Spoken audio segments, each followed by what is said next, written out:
What's going on? Brian Tong here, and welcome to the Apple Byte for everything good and bad inside the world of Apple. The hottest story of the week that is bugging the crap out of many iOS 11.1 users is the letter I bug that autocorrects when users type an I by itself to either an exclamation point or replaces it with the letter A followed by a question mark in a box. I know you've seen it.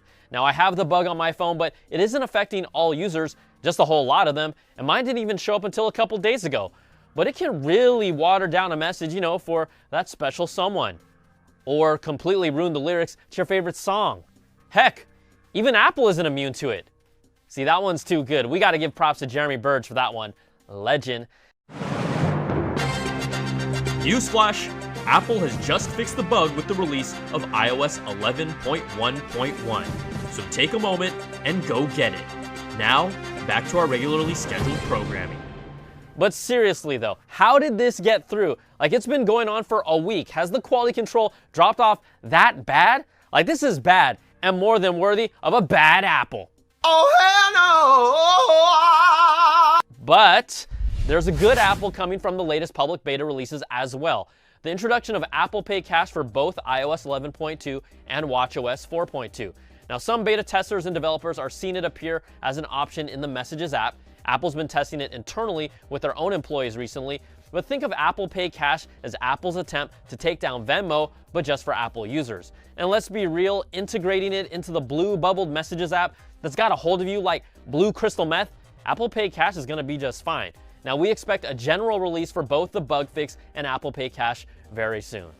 All right, the iPhone X has only been out for about a week, but who knew that Animojis were going to be such a big deal? And I'll be the first to admit I was the #1 hater. I mean, they're cute and all, but to tout them as one of the reasons to get a new iPhone X? No. And it's not like I was going to use them regularly until Animoji Karaoke.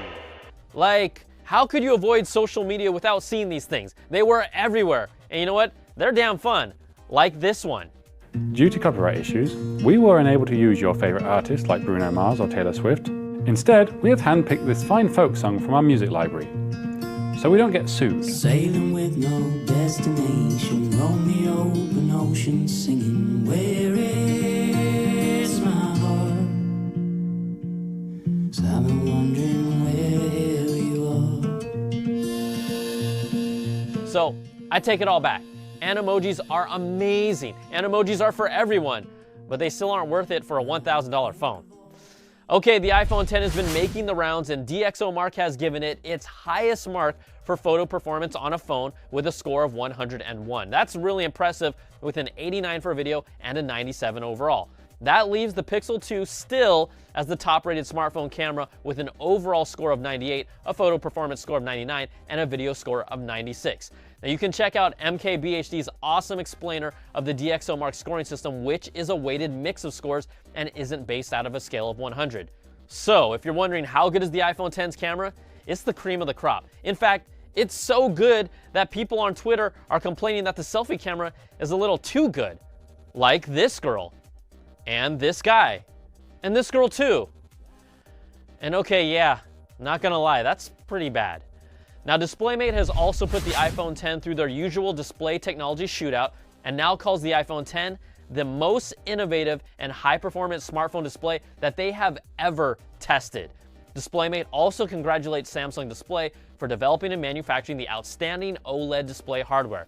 Now, the X matched or set new smartphone display records for the highest absolute color accuracy, highest full-screen brightness for OLED smartphones, highest full-screen contrast rating in ambient light, and highest contrast ratio. It also had the lowest screen reflectance and smallest brightness variation with a viewing angle. Wow, that's a good Apple. Oh, yeah. That's right. Now, Apple even took preventive measures after all the negative press from the Pixel 2 XL screen to issue a statement that the iPhone X will also have shifts in color and hue when looking at it at an off angle and can experience image retention or burn-in over time, but they've engineered their Super Retina display to reduce the effects of OLED burn-in. And we still haven't seen any burn-in issues reported a week in after the iPhone X's release. So, the iPhone X display is great, and Samsung is just as happy about that. Not only did they help build it, they also make about $110 for every iPhone X sold. So what do when your business partner drops their latest phone that will add billions of dollars to your bottom line? You put out a commercial called Growing Up that mocks them for being late to the party with features like being waterproof or doing something dumb like taking away the headphone jack. But then they went in for the jugular with this guy, in line for the iPhone X. So I'll do this for the Apple fanboys who are going to get mad if I don't defend them. Come on, Sung, why you gotta be like that? That's a bad Apple. You know, I don't even really care, it's just a funny ad. All right, you know I love the iPad Pro, and a new report from Mark Gurman and Bloomberg says Apple is working on a new high-end iPad to be ready as early as 2018 that will bring slimmer edges and the iPhone X's Face ID facial recognition system. The next-gen iPad is unlikely to include an OLED display, but at least one new iPad model will have a screen size similar to the 10.5-inch iPad Pro, and removing the physical home button will allow more of the screen to go to the edges like the iPhone X. An OLED screen would not only drive up costs significantly if it was implemented, but Samsung would once again be its only supplier, with their other OLED partners unlikely to have the ability to produce larger tablet-sized OLED screens for Apple next year, according to the report.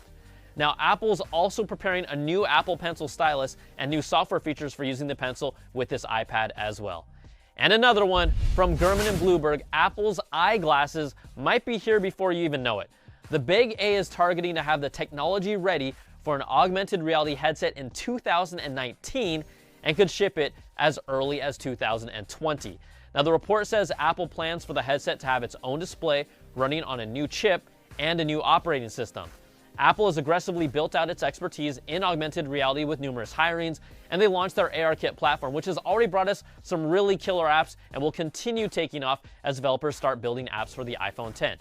Now, CEO Tim Cook even told The Independent recently, anything you would see on the market at any time soon would not be something any of us would be satisfied with.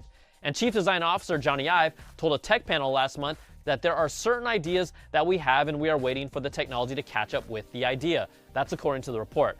Now, the Apple Byte even got a sneak peek of their marketing material that Apple's working on right here. Oh, come on! Apple, can you just get this fixed out to the public already? Sheesh. All right, that's going to do it for this week's show. You can email us at theapplebite@cnet.com or tweet me at Brian Tong. Thanks so much for watching. We'll catch y'all next time.